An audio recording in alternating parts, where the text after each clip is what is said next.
Bonjour tout tout le le monde. monde. Euh, je vais passer en survol ce qu'on va faire aujourd'hui. On va regarder c'est quoi l'origine du programme de gestion des aliments morts à la ferme. On va regarder qu'on a un outil d'aide à des décisions qu'on a créé il y a 2 ans. Diverses méthodes de disposition qui sont autorisées par le PAC. Les subventions qui sont disponibles, puis des coûts d'opération des diverses méthodes après subvention. Donc, tout va être calculé comme si la subvention de chaque cas, chaque exemple aurait eu lieu. Premier point, le programme de gestion des animaux morts à la ferme, ça existe depuis 2022. Ça devait se terminer en 2024, prolongé jusqu'à la fin de 2025. Euh, je ne sais pas si vous vous en souvenez, en 2021, il y avait eu une espèce de tollé au niveau de la diminution des odeurs dans l'usine de Sanimax. Et une des causes qui avait été isolée, qui avait été ciblée à ce moment-là, c'était la faible qualité de carcasse qui rentrait à l'usine de Lévis. Donc, le ministère de l'Agriculture, le ministère de l'Environnement avait convenu qu'il fallait faire quelque chose. Et bien, parmi ces actions-là, il y a plusieurs choses qui sont faites, mais en ce qui concernait les éleveurs de porc, c'est d'améliorer la qualité des carcasses qui rentraient à l'usine.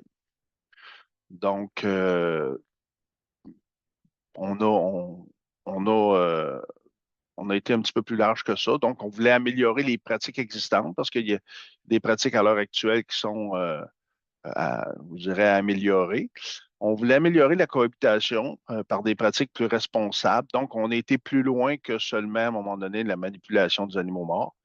Puis, l'autre but, c'est de faire connaître les diverses méthodes qui existaient aux éleveurs et éleveuses de porc. On a fait un outil d'aide à la décision. Quand je dis on, nous, c'est en collaboration avec le CDPQ. Ils nous ont donné un très bon coup de main à ce niveau-là, là. On avait Francis Pouliot, Sébastien Turcotte qui ont contribué grandement à améliorer le guide, là, à l'élaborer aussi. Donc, ça, c'est disponible sur le site Accépar. Donc, vous allez dans l'onglet Publication, Environnement et développement durable. Vous recliquez sur Environnement et vous allez avoir tous les documents relatifs à la gestion des animaux morts à la ferme. Donc, les règles, les formulaires d'inscription, les montants des subventions, tout est là.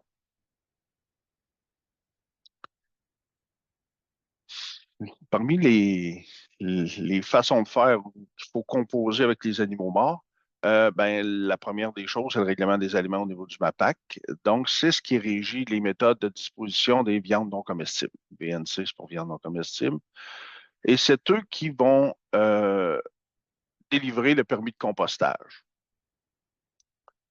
Ça, là, je vais court là, parce que je ne veux pas m'étendre sur tous les règlements qu'il y a au niveau du MAPAC, mais c'est dans ce qui nous concerne, c'est la principale action qu'ils ont. Et le ministère de l'Environnement, qui, lui, va plutôt gérer ce qui va se produire avec le compost. Donc, si vous faites du compost, les liquides qui en découlent, le produit qui en découle, là, ce bout-là, ça se trouve être le ministère de l'Environnement, de la lutte au changement climatique, de la Faune et des parcs, qui les gère, que ce soit en cellule ou mécanique, c'est eux qui gèrent ce bout-là. Parmi les méthodes de disposition autorisées, on a l'enfouissement qui est effectif seulement en 3 saisons. Ensuite de ça, on a l'équarrissage, réfrigération, congélation pour finalement être de l'équarrissage.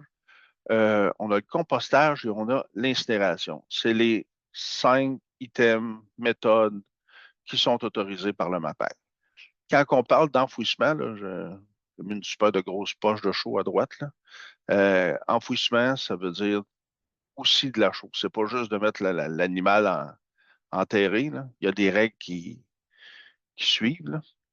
Et, euh, et nous, présentement, c'est sûr que l'enfouissement, il n'y a pas de subvention. Je vous le mentionne parce que c'est une méthode euh, qui est acceptée. Et l'incinération, il n'y a pas de subvention non plus. Il y en avait au début du programme, mais à l'heure actuelle, il n'y en a plus pour la simple et bonne raison que on essaye de contrôler les gaz à effet de serre et avec deux chambres à combustion et la quantité de particules fines qui s'émettent dans l'atmosphère, on ne rejoignait pas vraiment le but visé au niveau des éleveurs de porc. Ce qu'il faut savoir avant de faire un choix, euh, tout d'abord, dans les règles de base, les animaux morts doivent être isolés de tout autre animal vivant. Ceux qui disent, c'est pas si grave, je vais aller l'amener dehors sur le bac, au bac demain, mais normalement, s'il est laissé par terre dehors, il y a d'autres animaux vivants qui y ont accès. Si on a des bacs qui n'ont pas de couvercle, les oiseaux y ont accès. Donc, on est illégal dans ces deux cas-là. Et il faut que la place où il soit euh, entreposé, qu'il n'y ait pas de d'écoulement qui se fasse à partir de ces carcasses-là. Donc, si on a des bacs qui sont brisés ou perforés, c'est pas légal non plus. À partir de la mort de l'animal, le règlement, ce qu'il dit, c'est qu'on a 48 heures pour en disposer. Donc, il est mort aujourd'hui, on a 2 jours pour disposer de la carcasse.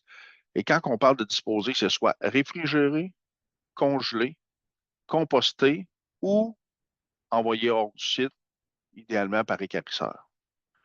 Le décompte démarre au décès de l'animal, c'est pas au temps où on le met sur le quai. Et il fut un temps où on avait 3 services d'équarrissage par semaine, le camion passait. C'est moins vrai en ces périodes-là. Au mieux, on a 2 fois. Autre chose qu'il faut savoir, c'est que si on prend une option au niveau de la réfrigération, ça va quand même finir chez l'équarrisseur, mais on a 14 jours pour livrer nos carcasses. Donc, on a un délai pour ramasser des bacs pleins, ce qui n'est pas négligeable. Ensuite de ça, si vous optez pour la congélation, ça nous permet de conserver les animaux morts, les VNC, jusqu'à 200 jours. On s'entend que la congélation va surtout être utile pour des petits volumes, là. Euh, Tantôt, on avait parlé de l'enfouissement, mais l'enfouissement ne peut être effectif à l'année. Ça doit être jumelé à une autre méthode. Le bout où on peut enfouir, ça va. Je vous dirais mi-printemps, été et mi-automne. Ça ne peut pas se faire sur un sol gorgé d'eau. Donc, tôt le printemps, c'est un petit peu plus difficile. Il faut que la surface soit échaudée au-dessus et en dessous des carcasses. Et la fosse doit être couverte immédiatement après le dépôt des animaux morts. Donc, on ne peut pas dire, je laisse la fosse ouverte. Quand elle va être pleine, je vais continuer. À toutes les fois qu'on le dépose, il faut recouvrir la fosse. Ensuite de ça, le transport des animaux, on a beaucoup de questions là-dessus, savoir si c'est permis ou pas. C'est permis. Par contre, c'est réglementé. Le transport des animaux morts peut se faire, mais pas dans un chargeur de tracteur, un bucket, euh, pas dans une remorque. Et ça, on ne peut pas transférer des animaux de site pour aller se faire réfrigérer ou congeler. Si vous voulez les déplacer pour aller les mettre dans un composteur, vous pouvez. Si vous pouvez les déplacer aussi pour aller les mettre dans un autre bac d'animaux morts, c'est permis, mais pour réfrigérer et congeler, c'est totalement interdit. Les règles de transport qu'on a, c'est d'avoir un fond étanche permettant de conserver tous les liquides, donc pas d'écoulement, avoir des côtés sur 1,2 mètres sur l'avant et les côtés, et identifier de chaque côté comme quoi que c'est des animaux morts que vous transportez. Donc, ça peut être un collant magnétique qui se pose sur la porte, là, c'est pas un problème. Pour que vous transportiez moins de 500 kilos à la fois. Donc, en haut de ça, les règles changent, là, ça devient un petit peu plus commercial. Et ce qu'ils demandent, c'est qu'il soit lavé, en tout cas un bon rinçage, après chaque utilisation. C'est certain que si le camion est dégueulasse, puis que le jus coule, puis que vous vous promenez sur les routes de la municipalité, le risque d'avoir des plaintes vient d'augmenter considérablement. Au niveau On avait-tu parlé pour les questions? Savoir s'il y en a qui voulaient les poser. Ah, OK, c'est bien. Euh, Au niveau des méthodes de disposition autorisées, OK, ce que nous subventionnons, c'est la relocalisation de bac qui nuit à la cohabitation. Donc, votre bac est sur le bord du chemin, vous voulez le mettre à une autre place parce que vous avez des plaintes des voisins. Ça, on donne des montants pour ça.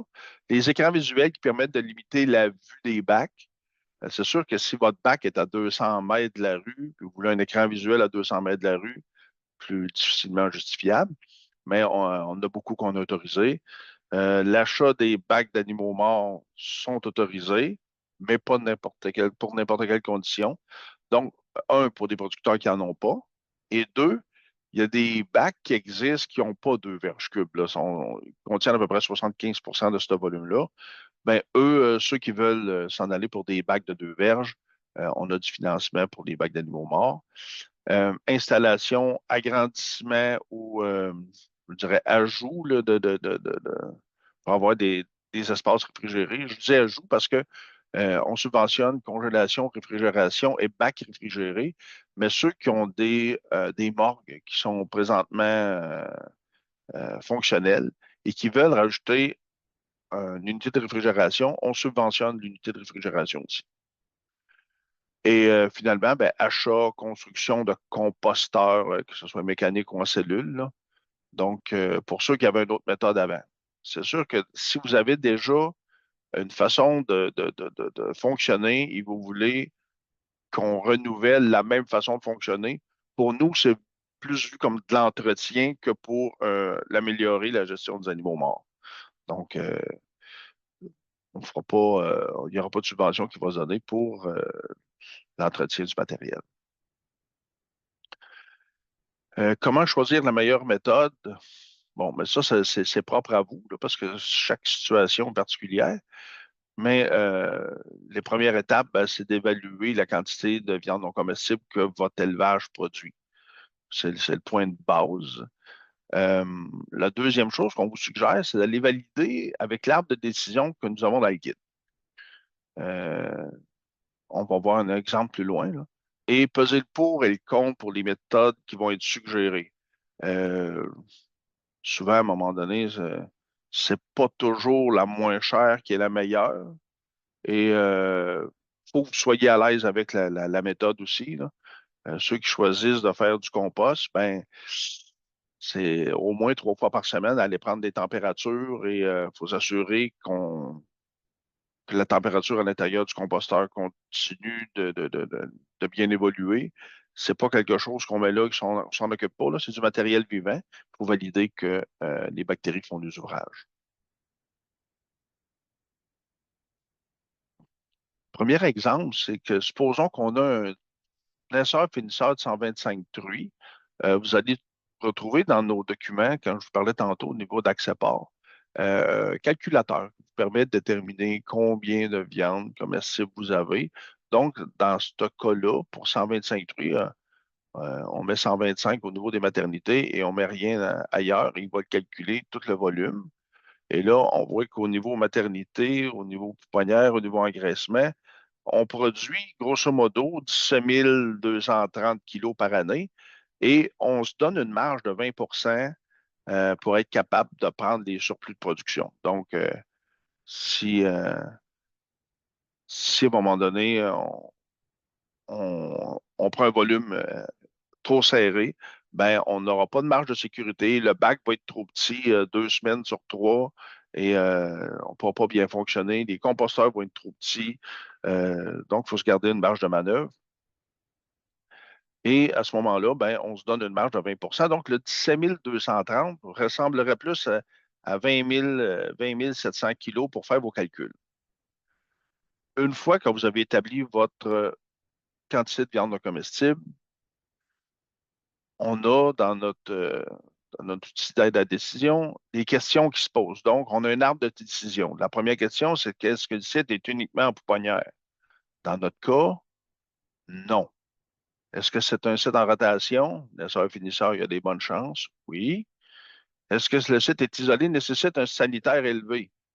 Ben, c'est sûr que laisseur finisseur, c'est plus dur d'éliminer la maladie si vous l'avez, donc oui. Euh, donc, à ce moment-là, ils nous disent de nous rapporter à la solution E, qui est en dessous dans le manuel, là. Et méthode de disposition E suggérerait pour un naisseur finisseur de 125 truies de s'enligner sur le compostage en premier. Donc, premier choix, c'est ce qu'il y a de mieux. Deuxième choix, c'est acceptable. À partir de là, ben, c'est vous qui choisissez, là. Vous êtes pas chez vous, mais ce n'est pas les méthodes qu'on préconiserait. Je vais vous en présenter une deuxième. Quelqu'un qui a un engraissement tout plein, tout vide, 1500 places, produirait 15 500 kilos de viande non comestible. On se donne une sécurité, 18 600, et on fait le même processus. Donc, engraissement de 1500. Est-ce que le site est uniquement pour poignard? Non. Question 2. Est-ce que le site est géré en rotation? Non. On saute tout de suite à question 4. Produisez-vous plus que 20 000 kilos de viande non comestible par année? Non. Par curiosité, on va regarder les deux options. Si vous auriez produit plus que 20 000 kilos, qu'est-ce que ça aurait donné? Donc, dans notre cas, ça va être le cercle rouge. Et si on avait produit plus que 20 000 kilos, ça va être le cercle bleu. On regarde nos solutions. Le cercle rouge nous envoie à réfrigération avec écarissage. Donc, idéalement, si vous ne produisez pas 20 000 kilos par année, c'est automatiquement la meilleure solution que nous, on évalue pour vous, c'est réfrigération avec écarissage. Ça ne vous empêche pas de faire d'autres choses. Mais c'est ce que le guide dit. Et si on avait eu plus que 20 000 kilos, il nous envoyait à la section C, qui était compostage ou réfrigération avec écarissage. La raison pourquoi on fait une différence entre les deux, c'est qu'en bas de 20 000 kilos compostés, c'est loin d'être l'idéal. Donc, plus que vous avez un volume pour composter, mieux ça va aller. Il faut qu'il passe la saison hivernale et quand il y a pas assez de bactéries, pas assez de matériel, c'est un petit peu plus difficile. Ceux qui font de l'enfouissement, là, on est rendu un petit peu plus loin, là, on va présenter les étapes une à une. Ceux qui font de l'enfouissement, ben, il ne faut pas oublier qu'il y a la règle du 48 heures maximum après le décès. Donc, on ne peut pas laisser les carcasses une semaine en terre avant d'aller les mettre enfouir. C'est possible tant que le sol n'est pas ni gelé ni inondé, donc du mois de mai au mois d'octobre. Excavation en continu pendant la période estivale. Faut toujours être en train de creuser. Faut pas que l'eau se ramasse dans le fond. Faut mettre de la chaux. C'est à peu près 5,5 kg de chaux par 100 kilos enfouis. Et ça revient, grosso modo, à 5 sous du kilo, là. Donc, 100 kilos enfouis, ben, 5 de chaux. Ne peut accumuler les viandes non comestibles en hiver, doit adopter une autre méthode, c'est comme je vous disais tantôt. Donc, la pile d'animaux morts dans le cours pour attendre d'enfouir l'été, c'est pas une solution. Et ben, il y a d'autres coûts à un moment donné qu'il faut regarder à ça. L'excavatrice, tracteur, temps, perte de sol cultivable, parce que si vous enfouissez là, ben, certain qu'il n'y aura pas du maïs qui va se faire là en même temps. Donc, c'est ce qui est au niveau de l'enfouissement.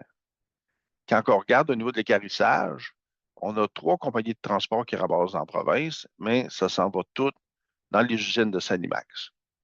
Euh, Tout dépendant de la région où vous êtes et de la saison que vous êtes, prélèvement 1 ou 2 fois par semaine.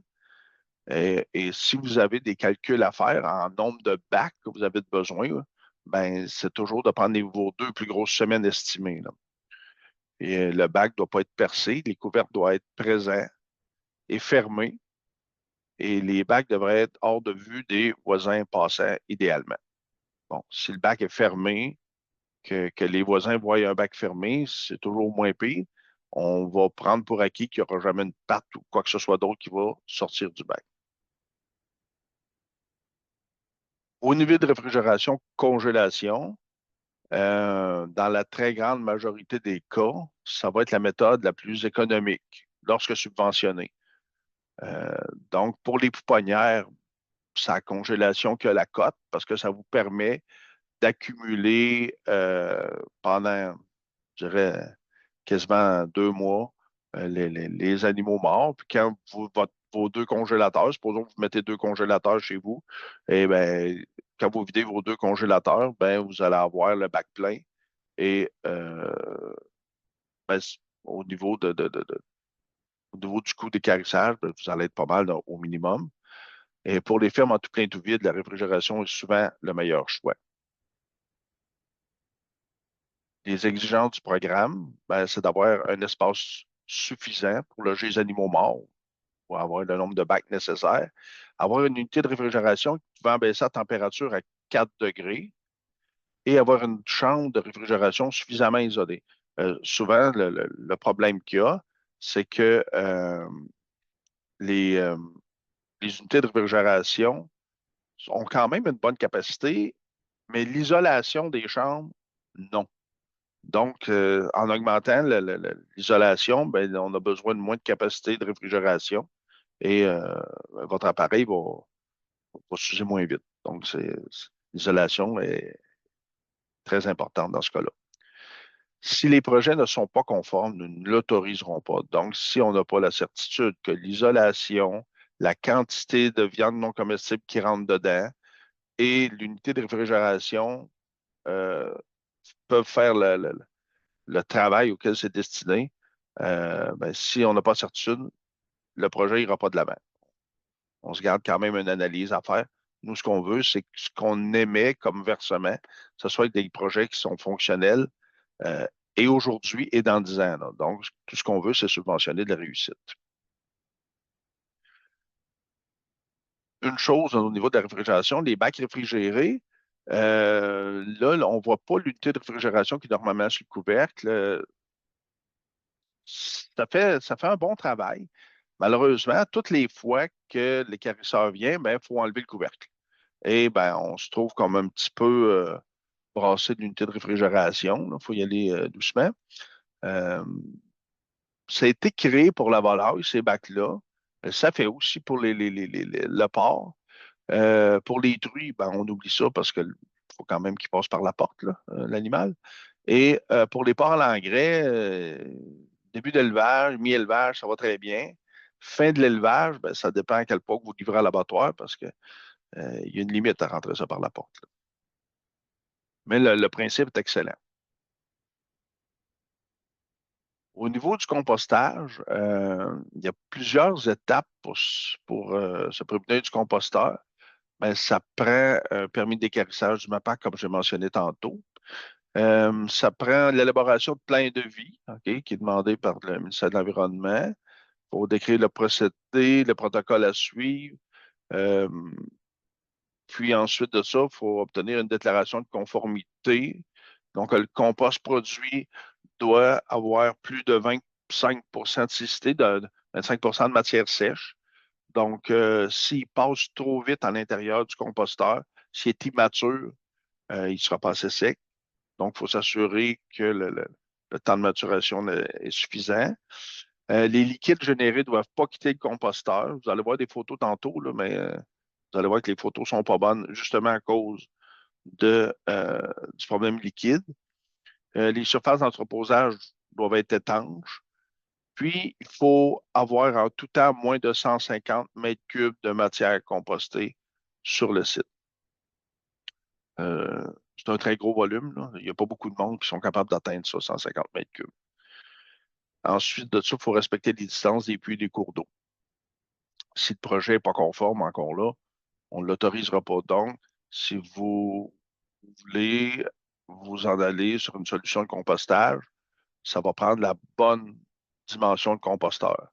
Donc, on n'accordera pas des, des subventions pour des composteurs trop petits, mais on regarde quand même la grosseur où on n'accordera pas non plus des subventions pour un compostage qui fait 2 fois le volume. Là. Donc, on essaie d'y aller avec la meilleure solution possible. On a 2 types de compostage qui sont autorisés. Compostage en cellules, qui sont des logettes en ciment, là, qui permettent de loger des animaux. Euh, donc, on a 2 types de cellules, les cellules primaires et les cellules secondaires. Cellules primaires, c'est là où on les rentre à tour de rôle. Et quand on est rendu à la dernière, on vient à la première. Et les cellules secondaires servent à faire la maturation. Donc, c'est en vidant une cellule et en remplissant l'autre. C'est ce qui fait le brassage pour apporter de l'oxygène aux bactéries. Et là, la décomposition repart. C'est à air ouverte. mais ça doit avoir un toit. Il faut éviter que l'eau rentre dedans.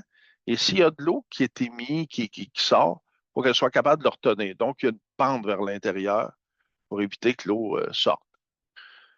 Euh, Normalement, dans les composteurs en cellule, les viandes non comestibles vont se composer entre 84 et 160 jours. Quand on arrive au niveau des composteurs mécaniques, ben, c'est un cylindre rotatif qui est isolé, qui tourne sur lui-même. La grosseur du composteur ben, dépend de la quantité de viande non comestible à traiter, là, et en longueur et en grosseur. Et les viandes non comestibles se décomposent en 20 à 25 jours normalement. Donc, la raison pourquoi ça va plus vite avec le composteur mécanique, c'est simple, c'est que lui, il va tourner plusieurs fois dans une journée et à toutes les fois, il va avoir pour effet d'aérer les bactéries. Il redonne de l'oxygène et elles repartent là. Pour faire de la décomposition, ça prend de l'air. Et dans les deux cas, il y a des règles à suivre au niveau de la prise de température. C'est minimum 3 fois par semaine. Et si ça descend, ben, il y a des actions à prendre.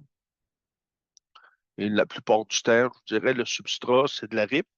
Il faut qu'elle soit quand même assez sèche parce que si vous augmentez trop votre humidité, ben, il y a des fortes chances que que ça compose beaucoup moins bien.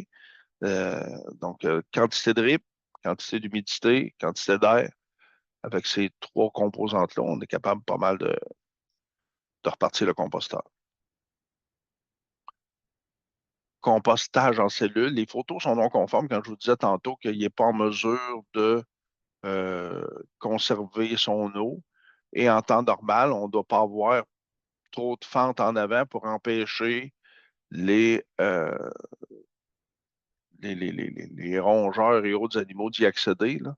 Le but, c'est que ce soit le plus hygiénique possible là, et pas tirer de vermine. Composteur mécanique, ben, ça, c'est un modèle qui avait, c'est des vieilles photos qu'on avait dans nos archives. Donc, si vous essayez de retrouver celui-là, je pense pas que ça se fait, là, mais c'est un exemple de composteur mécanique. Les subventions disponibles. Ça varie selon le volet demandé. Volet 1, qui est relocalisation écran visuel, c'est 50. On fournit 50 jusqu'à concurrence de 3 000. Donc, un petit ponceau, un petit peu de gravier, refaire un fond, une petite palissade en bois, ben, tout ça est admissible pour les écrans visuels et relocalisés. Volet 2, qui sont les bacs d'animaux morts, on finance 50 jusqu'à concurrence de 1 000. C'est 1 000 de financement, là, pas 1 000 du bac, là, on s'entend. Euh, Volet 3, réfrigération, congélation, c'est le seul volet qu'on finance jusqu'à 60. Donc, 60 de financement jusqu'à concurrence de 25 000. Et finalement, le volet 4, qui est compostage, on finance 50 jusqu'à concurrence de 40 000. Là, vous pouvez y appliquer pour plus qu'un volet à la fois. Ça veut dire que vous n'avez pas de bac, ça vous tente d'en installer un. Il faut que vous relocalisiez, fassiez un petit chemin, ben, vous êtes admissible au volet 1 et 2. Si vous avez un bac réfrigéré, que vous voulez l'installer, ben, c'est sûr que le volet va vous donner jusqu'à 25 000. Si vous faites une chambre réfrigérée qui est plus grosse, ben, à 25 000, on va arrêter. Mais à moins que qu'il y ait un chemin à faire pour se rendre plus près de la rue, normalement, on essaie de le tenir plus près des bâtisses à ce niveau-là et aller le déposer plus proche du chemin. Donc, on ne financera pas nécessairement le chemin à ce niveau-là, là. Et le présent concours prend fin le 15 novembre 2025. Petit résumé là, pour finir. Point fort, point faible de chaque méthode.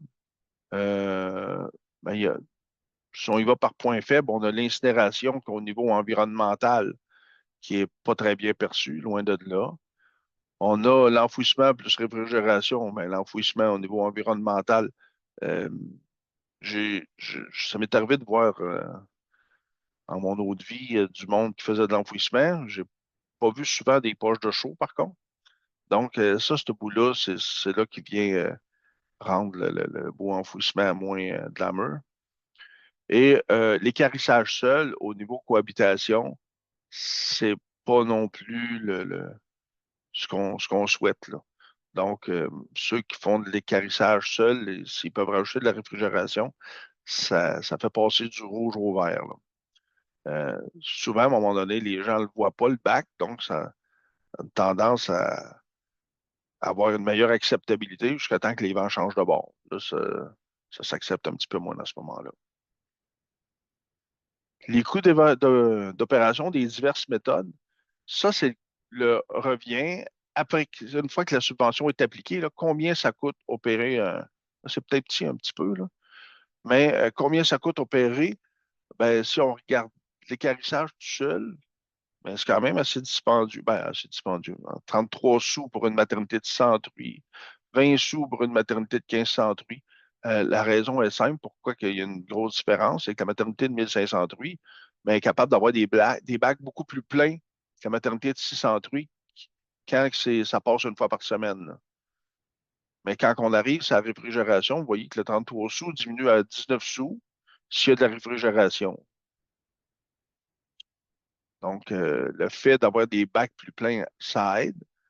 Et je vous dirais, la méthode la plus rentable, c'est équarrissage plus réfrigération, de loin par rapport aux autres, sauf la pouponnière qui, elle, c'est la congélation. Donc, au lieu de passer aux 2 semaines, ça peut passer aux 8 semaines et on a un avantage monétaire assez flagrant à ce niveau-là. Euh, Tous les calculs sont effectués comme si on devait acquérir la totalité, là. Donc, quand on parle d'équarrissage, il faut acheter un bac. Équarrissage plus réfrigération, on avait coté l'achat du bac, l'achat d'unité réfrigérante. Donc, si vous partez à zéro, c'est à ça qu'on s'attend que ça revienne. Avec les coûts d'équarrissage qu'on a, avec les coûts d'électricité qu'on a, les coûts de chaud, pétrole et compagnie. Si vous regardez l'incinération, puis que je ne suis pas convaincu avec mes gaz à effet de serre, d'après moi, côté économique devrait vous achever à ce niveau-là, là. Euh, Autre point qui n'est pas mentionné là-dedans, un point qu'on avait fait tantôt, on avait regardé pour 125 truies, naisseurs, finisseurs, puis on disait que le compostage pouvait avoir euh, une certain bon sens. Puis quand on regarde ici, on dit, ouais, naisseur, finisseur, le moins cher, ben, ça se trouve être en la réfrigération. Oui, là, ça dépend combien vous accordez à votre prime biosécurité la journée que personne ne s'approche de votre ferme. Là, rendu là, c'est vous qui êtes propre juge.